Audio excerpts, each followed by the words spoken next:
Hello ನಮಸ್ತೆ ಎಲ್ರಿಗೂ. ಕಾರ್ತಿಕ ಮಾಸ ಮುಗ್ದಿದೆ, ಷಷ್ಠಿನೂ ಕಂಪ್ಲೀಟ್ ಆಗಿದೆ. ಗುರುವಾರ ತಿಂದೇ ಇರೋರು ಶುಕ್ರವಾರದಿಂದ ಸ್ಟಾರ್ಟ್ ಮಾಡಿರ್ತಾರೆ. ಸೊ ಅವ್ರಿಗೊಂದು ಚಿಕನ್ ಗ್ರೇವಿ ತೋರಿಸ್ತಾ ಇದ್ದೀನಿ. ಇಲ್ಲಿ 4 ಈರುಳ್ಳಿ, ಕೊತ್ತಂಬರಿ ಸೊಪ್ಪು, 12 ಲವಂಗ, 1 ಇಂಚು ಚಕ್ಕೆ, 1 ಟೊಮೊಟೊ, 5 ಹಸಿರು ಮೆಣಸಿನಕಾಯಿ, ಬೆಳ್ಳುಳ್ಳಿ, ಶುಂಠಿ, 1.5 ಇಂಚು ಶುಂಠಿ, ಸ್ವಲ್ಪ ಕಾಳುಮೆಣಸು, ಸ್ವಲ್ಪ ಅಂದರೆ 1-2 ಸ್ಪೂನ್ ತಗೊಳ್ಳಿ, ಅರ್ಧ ಹೋಳು ತೆಂಗಿನಕಾಯಿ ತುರಿ. ಗ್ರೇವಿ ಕ್ವಾಂಟಿಟಿ ಜಾಸ್ತಿ ಬೇಕು ಅಂದರೆ ಸ್ವಲ್ಪ ಜಾಸ್ತಿ ಹಾಕೊಳ್ಳಿ. ನಾನಿಲ್ಲಿ 3/4 kg ಚಿಕನ್ಗೆ ಮಾಡ್ತಾ ಇದ್ದೀನಿ. ಚಿಕನ್ನ 2-3 ಟೈಮ್ಸು ಸ್ವಲ್ಪ ಅರಿಶಿನ ಹಾಕಿ ತೊಳೆದು ತೂತಿರೋ ಪಾತ್ರೆಗೆ ಹಾಕಿ ನೀರು ಹೋಗೋದಕ್ಕೆ ಬಿಟ್ಬಿಡಿ.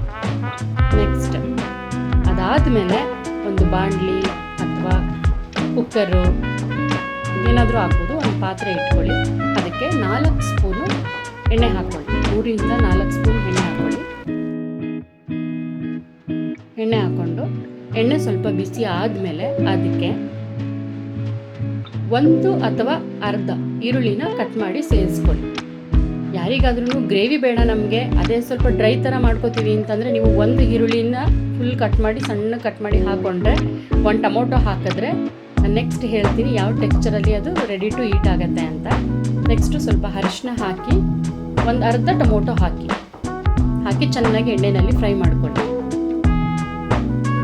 ಎಣ್ಣೆಯಲ್ಲಿ ಚೆನ್ನಾಗಿ ಫ್ರೈ ಆದಮೇಲೆ ಇದಕ್ಕೆ ಸೋರಕ್ಕಿಟ್ಟಿರುವಂಥ ಚಿಕನ್ನ ಆ್ಯಡ್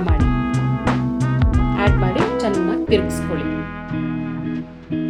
ನೀರು ಆ್ಯಡ್ ಮಾಡಬೇಡಿ, ಅದು ಪೂರ್ತಿ ಎಣ್ಣೆನಲ್ಲೇ ಫ್ರೈ ಆಗಲಿ. ಯಾರಿಗಾದರೂ ಗ್ರೇವಿ ಮಾಡಿದ್ರೆ ಜಾಸ್ತಿ ಆಗುತ್ತೆ ಅಥವಾ ಬ್ಯಾಚುಲರ್ಸ್ ಇದ್ದು ಒಬ್ಬರು ಇಬ್ಬರು ಏನಾದರೂ ಇದ್ದರೆ ಅವ್ರು ಇದನ್ನು ಸಿಂಪಲಾಗಿ ಟ್ರೈ ಮಾಡ್ಬೋದು. ರುಬ್ದೇನೆ ನೀವು ಆರಾಮಾಗಿ ಮಾಡ್ಕೋಬೋದು. ಇದಕ್ಕೆ 1.5 ಸ್ಪೂನ್ ಕಲ್ಲುಪ್ಪು ಹಾಕಿದ್ದೀನಿ. ಹಾಕಿ ಚೆನ್ನಾಗಿ ತಿರುಗಿಸ್ಕೊಳ್ಳಿ. ಯಾರಾದ್ರೂ ಅರ್ಧ kg ಚಿಕನ್ಗೆ ಅಥವಾ ಡ್ರೈ ಬೇಕು, ಸ್ವಲ್ಪ ಅನ್ನಕ್ಕೆ ಮಿಕ್ಸ್ ಮಾಡ್ಕೊಳ್ಳೋ ತಿನ್ನೋ ಥರ ಬೇಕು ಅನ್ನೋದಾದರೆ ನೀವು ಇದಕ್ಕೇ 1 ಈರುಳ್ಳಿ, 1 ಟೊಮೊಟೊ, ಕೊತ್ತಂಬರಿ ಸೊಪ್ಪು ಹಾಕಿ ಚೆನ್ನಾಗಿ ಚಿಕನ್ ಹಾಕಿ ಸಾಲ್ಟ್ ಹಾಕಿ ಎಣ್ಣೆಯಲ್ಲಿ ಚೆನ್ನಾಗಿ ಫ್ರೈ ಮಾಡಿ ಆದಮೇಲೆ ಬೇಕು ಅಂದರೆ ಕೊತ್ತಂಬರಿ ಸೊಪ್ಪು, ಪುದೀನ ಸೊಪ್ಪು ಆ್ಯಡ್ ಮಾಡ್ಕೋಬೋದು. ಇದ್ರೆ ಮೆಂತ್ಯ ಸೊಪ್ಪು ಹಾಕಿದ್ರೂ ಟೇಸ್ಟು ತುಂಬ ಚೆನ್ನಾಗಿ ಬರುತ್ತೆ.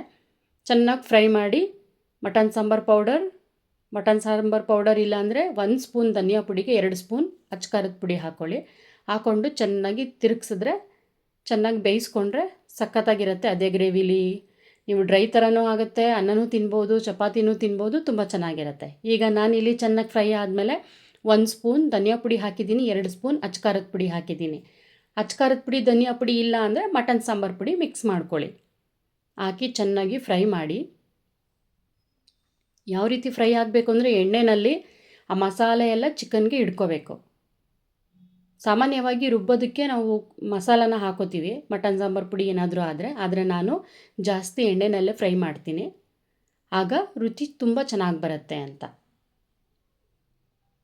ನೀವು ಒಂದ್ಸರಿ ಟ್ರೈ ಮಾಡಿ ನಿಮಗೇನಾದರೂ ಟೇಸ್ಟು ತುಂಬ ಚೆನ್ನಾಗಿದೆ, ಇಷ್ಟ ಆಯಿತು ಅಂದರೆ ಕಮೆಂಟ್ ಬಾಕ್ಸಲ್ಲಿ ತಿಳಿಸಿ.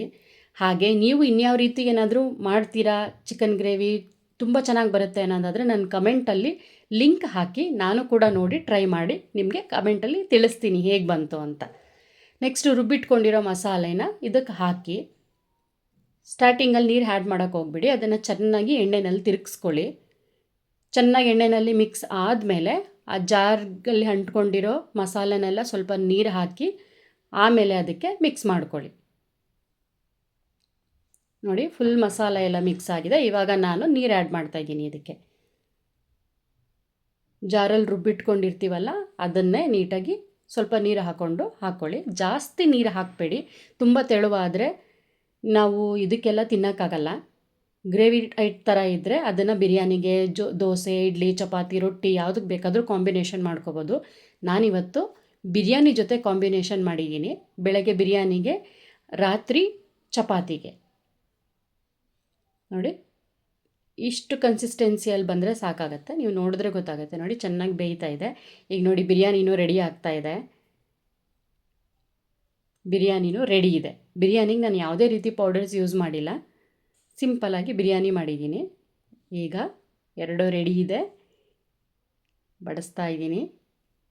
ಟ್ರೈ ಮಾಡಿ, ತುಂಬ ಚೆನ್ನಾಗಿರುತ್ತೆ. ನೀವು ಇದಕ್ಕೆ ನೀವು ಕೂಡ ಟ್ರೈ ಮಾಡಿ ಚೆನ್ನಾಗಿ ಬಂದಿದ್ದರೆ ಆ ಲಿಂಕ್ನ ನನ್ನ ಕಮೆಂಟಲ್ಲಿ ಮೆನ್ಷನ್ ಮಾಡೋದು ಬಿಡಬೇಡಿ. ನಾನು ನಿಮ್ಮದು ರೆಸಿಪಿ ನೋಡಿ ಟ್ರೈ ಮಾಡಿ ನಾನು ಕಮೆಂಟ್ ಬಾಕ್ಸಲ್ಲಿ ತಿಳಿಸ್ತೀನಿ. ನನ್ನ ವಿಡಿಯೋ ನಿಮಗಿಷ್ಟ ಆಗಿದರೆ ಸಬ್ಸ್ಕ್ರೈಬ್ ಆಗೋದನ್ನ ಮರಿಬೇಡಿ. ನಾನು ಸಾಮಾನ್ಯವಾಗಿ ಜಾಸ್ತಿ ರೆಡಿ ಪೌಡರ್ನ ಬಳಸೋಕ್ಕೆ ಹೋಗೋದಿಲ್ಲ. ಇರೋವಂಥ ಇಂಗ್ರೀಡಿಯೆಂಟ್ಸಲ್ಲಿ ಪೌಡರ್ನ ಯೂಸ್ ಮಾಡಿ, ನ್ಯಾಚುರಲ್ ಇಂಗ್ರೀಡಿಯೆಂಟ್ಸ್ನ ಯೂಸ್ ಮಾಡಿ ಅಡುಗೆ ಮಾಡ್ತೀನಿ. ಯಾಕೆ ಅಂದರೆ ಪೌಡರ್ ಹಾಳಾಗದಿರೋ ಥರ ಅವರು ಏನೇನೋ ಕೆಮಿಕಲ್ಸ್ ಎಲ್ಲ ಆ್ಯಡ್ ಮಾಡ್ತಾರಾ ಬಿಡ್ತಾರಾ ಅದೆಲ್ಲ ಗೊತ್ತಿಲ್ಲ. ಬಟ್ ನಾವಂತೂ ನ್ಯಾಚುರಲ್ ಇಂಗ್ರೀಡಿಯೆಂಟ್ಸ್ಗೆ ಜಾಸ್ತಿ ಇಂಪಾರ್ಟೆನ್ಸ್ ಕೊಡ್ತೀನಿ. ನಿಮಗೇನಾದರೂ ಈ ವಿಡಿಯೋ ಇಷ್ಟ ಆಗಿದರೆ ತಡ ಏಕೆ, ಸಬ್ಸ್ಕ್ರೈಬ್ ಮಾಡ್ಕೊಳ್ಳಿ. ನಿಮ್ಮದು ವಿಡಿಯೋಸ್ನ ಲಿಂಕ್ ಕಮೆಂಟಲ್ಲಿ ಹಾಕಿ ನಾನು ಕೂಡ ನಿಮಗೆ ಸಪೋರ್ಟ್ ಮಾಡ್ತೀನಿ. Thank you.